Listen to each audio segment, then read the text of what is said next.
This portion of the news brought to you by McDonald's. McDonald's, I'm loving it. Skinny Fabulous' song says, "Show me your worst behavior." I think we saw some of that Thursday night, Friday night, Saturday night. It was just a lot of fun. And we don't know if they really showed it that much on Road Fever, even though everybody seemed to have a lot of fun. Yeah, I sure did. Well, Road Fever is over and done with. Many promising to be there once again next year. Oprah Roach has the highlights. This past Saturday saw the first ever Road Fever Street March in the inaugural Bahamas Junkanoo Carnival. Thousands of Bahamians lined the streets to get a glimpse at the parade that promised to be a one-of-a-kind spectacle. And a spectacle it was. BTC Chief Leon Williams and Minister for Culture Dr. Danny Johnson summed it up this way. Well, I talked to a number of Trinidadians who came in for the carnival, and they said to me, what Bahamas has done in its first year, it took Trinidad 40 years to get to this level. 40 years. If Marshall is going to say that in 5 years we will have 1 million people, I believe Marshall. He is Mr. Carnival. Concept to completion. It's the greatest thing we've ever done to relaunch Bahamian art and culture, man. We're on the world stage, we're showing them what we could do. Break and scrape, Goombay, Junkanoo, Calypso, everything we have. All the best food, the most beautiful beaches in the world, the most beautiful women in the world, the most beautiful place in the world. Bahamas, Junkanoo, Carnival, relaunch the art and entertainment industry of the Bahamas. Bam! Take that. Participants in the 26 bands took to the route beginning at the rear of the National Stadium and ending at the Carnival Village on the Western Esplanade. While the weather was decidedly hot, most would argue that the action on the street was even hotter. Love it! Love it! Love it! Carnival!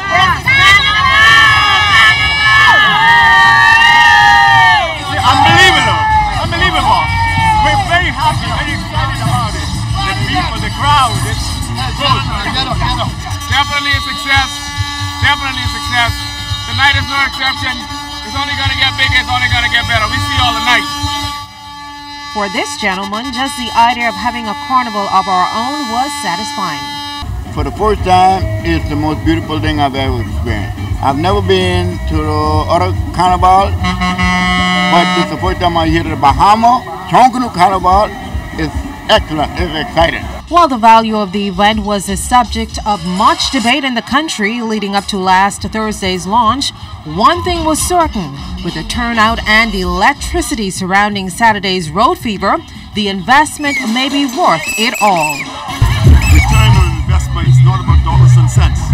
It's really the biggest part of return on investment relates to the spirit of the people. Joanne Clark offered this advice to the paraders. Only one thing, these girls are scared to shake their butt.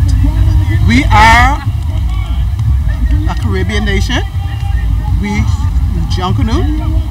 We are African descendant, and we know about dancing. So these girls say, holding up the shake what your mommy give you. They lacking that. Shake up their butt. And that they did. I'm Oprah Roach, ZNS Network News. That's my response. Moving on. Party Done is the latest collaborative effort of Machel Montano and Grammy Award winner Angela Hunt, who recently attended the Bahamas Junkanoo Carnival. Hunt wrote the hit tune for Machel. Machel, who said he's not really familiar with many Bahamian artists outside of Baha Men, said he's open to working with Bahamian groups. And she's bringing her worldwide experience to help us, which is something as I look over and see my friend Obi from Visage. We are also in efforts of collaborating musically. People like Dyson Knight, you know, the Baha Men has already experienced quite a level of success when it comes to soca music.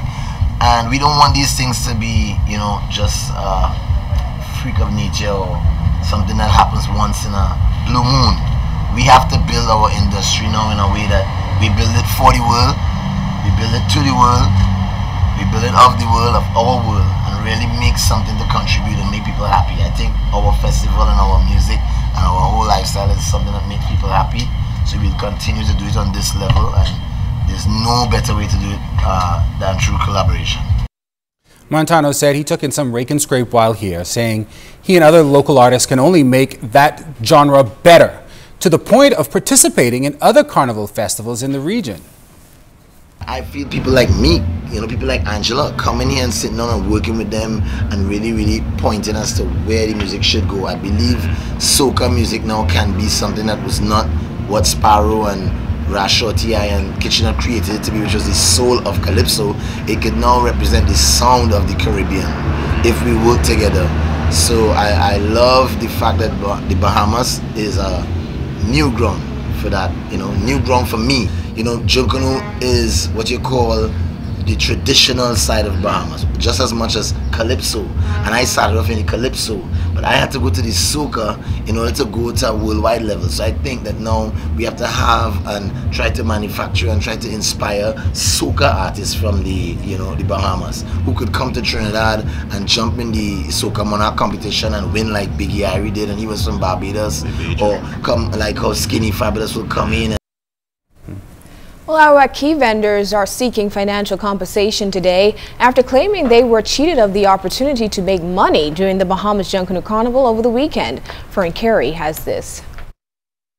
President of the Arawak Vendors Association, Jason Burrows, claims that fences erected at the western end of Arawak during the Bahamas Junkanoo Carnival closed vendors off from the festivities and prevented workers and patrons from gaining access to the area unless they paid an entry fee. As a result, he said vendors did not make the money they anticipated, and he's seeking financial compensation for the 32 vendors in the association.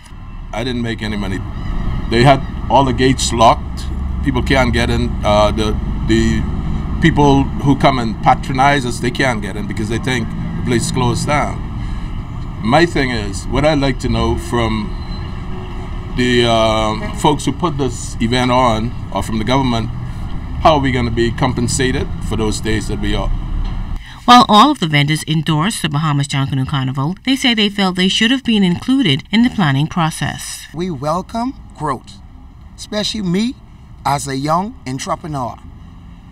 They came in here with no respect, and that is something what money cannot buy.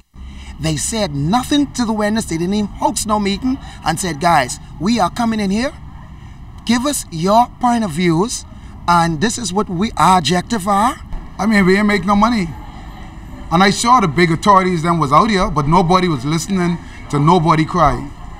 Nobody. Thank God for the police to let me in here, because the security what they hire to the gate, they didn't even want me to come in here with a pass. My truck full of stuff and they don't want me to come in. I made money.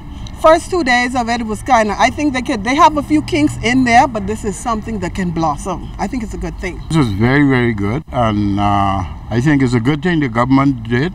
I had little doubts on them, but afterwards, after 2 days, man, it was off the chain.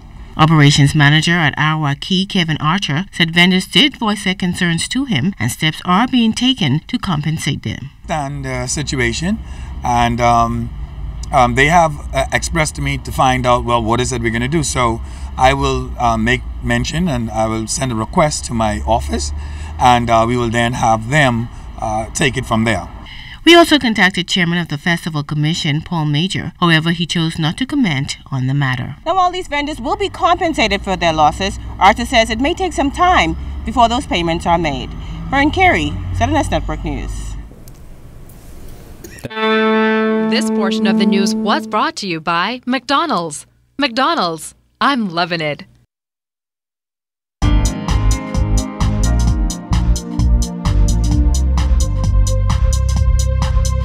This is your Royal Fidelity Business News. I'm Jimenita Swain. The Value-Added Tax Department sending out a stern warning to taxpayers whose businesses have been deregistered or who have been given approval to cancel VAT. The message, a simple one: remove the VAT certificates from their establishments. Officials warn businesses that have been deregistered or approved for VAT cancellation not to collect the tax.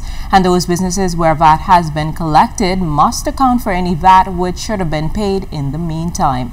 Officials say any taxpayer not in compliance with the law would be subject to a fine, imprisonment, or both. In other business news, more than a dozen Bahamian companies have agreed to provide internship opportunities for students of the Bahamas Agriculture and Marine Science Institute, or BAMSI. The internship program pairs students with companies such as Atlantis, Goodfellow Farms, and the Department of Forestry. BAMSI Executive Director Dr. Ravina Roberts-Hanna said the institute hopes the hands-on experience will give students greater understanding of their chosen field of study and allow them to see the breadth of possible career opportunities. And in international business news, Verizon Communications Inc. is buying AOL Inc. in a $4.4 billion deal that will push mobile into video and targeted advertising. The move is expected to help the biggest U.S. telecommunications company find new growth revenues. Reuters is reporting AOL and its properties, including the Huffington Post, TechCrunch, and Engadget websites, would become a Verizon subsidiary, with AOL Chief Executive Officer Tim Armstrong staying in his job. The companies announced the deal on Tuesday. That was the Royal Fidelity Business News. I'm Jimmy Swain.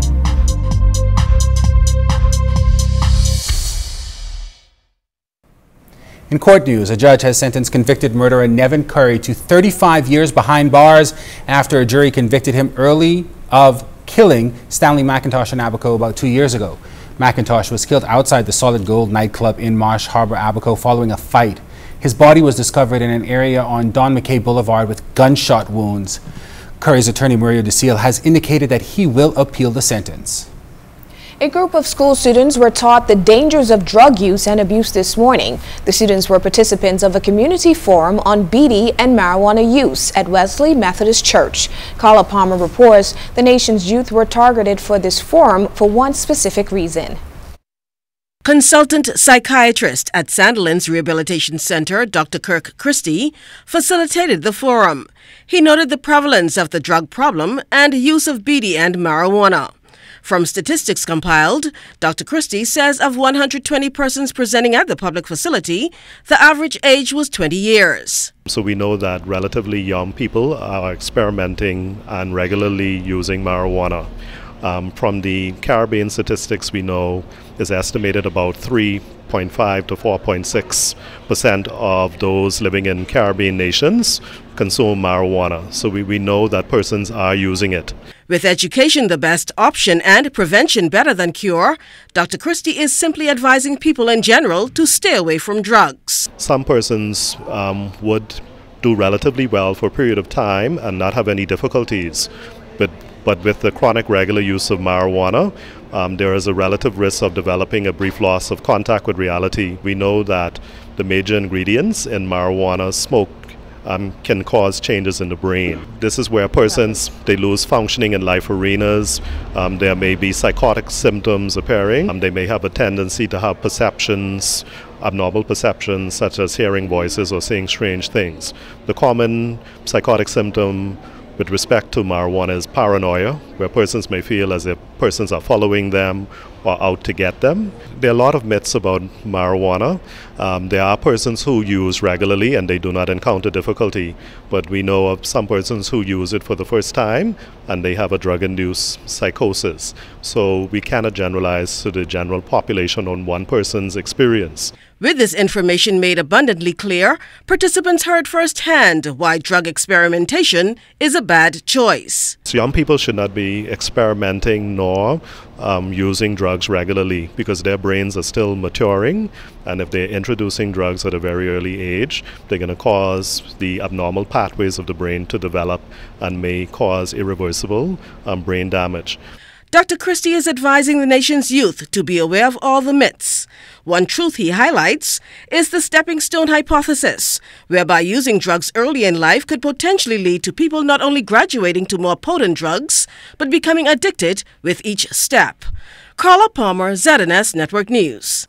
All right, Carla, thanks a lot. The Bahamas Department of Corrections will soon launch a cadet program in aims of attracting young people to the service. National Security Minister, the Honorable Dr. Bernard Noddard, says since coming to office, the police force has consistently been increasing manpower, while the prison had its biggest graduation class with just under 100 passing through last year.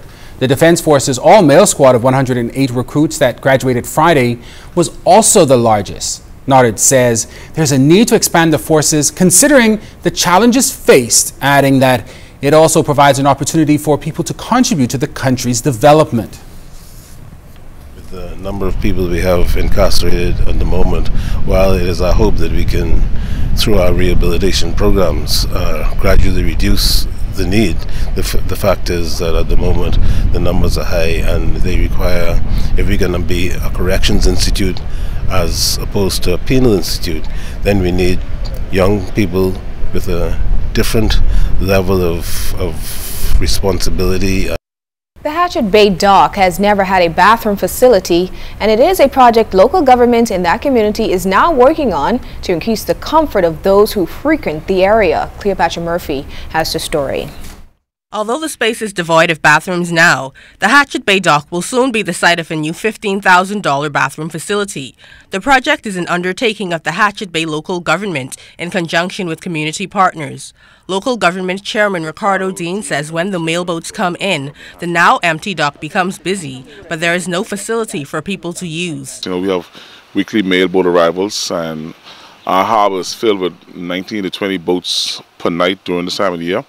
And so we will have some access to some bathroom facility, his and hers, and also for whoever's passing by. Local government clerk Latricia Cambridge also noted that the dock becomes congested with people, making bathroom facilities a necessity. The dock is really busy, so sometimes, you know, somebody could get short. They need some kind of a facility to go to, so that's one of the projects that we're working on right now. Dean says the plans are in hand, the money is in the bank, and the contractor is ready to work. The next step is trenching and construction of a cesspit. Mr. Raymond Ward from Lower Bourg is our operator with the backhoe to dig the cesspit and the foundation. And then the construction of the building is going to be self-help. The people from the community. The Junkanoo Committee, headed by Mr. Keith Harris, has agreed. Keith Harris is a contractor who works in Harbor Island from Hatchet Bay. And he's going to head the team of contractors to construct the bathroom. Another Hatchet Bay resident drew the plans for the bathroom at no cost. Dean says the island has a talented pool of people it can draw from, and he is encouraging descendants of Hatchet Bay to help build the community. Bring your expertise back to Hatchet Bay. We welcome you, because it's this time now where we need now to share our resources, share our ideas, so the community can grow, so the island can grow. There are several other projects local government is working on, and Dean says partnership is crucial to those efforts. Cleopatra Murphy, ZNS Network News.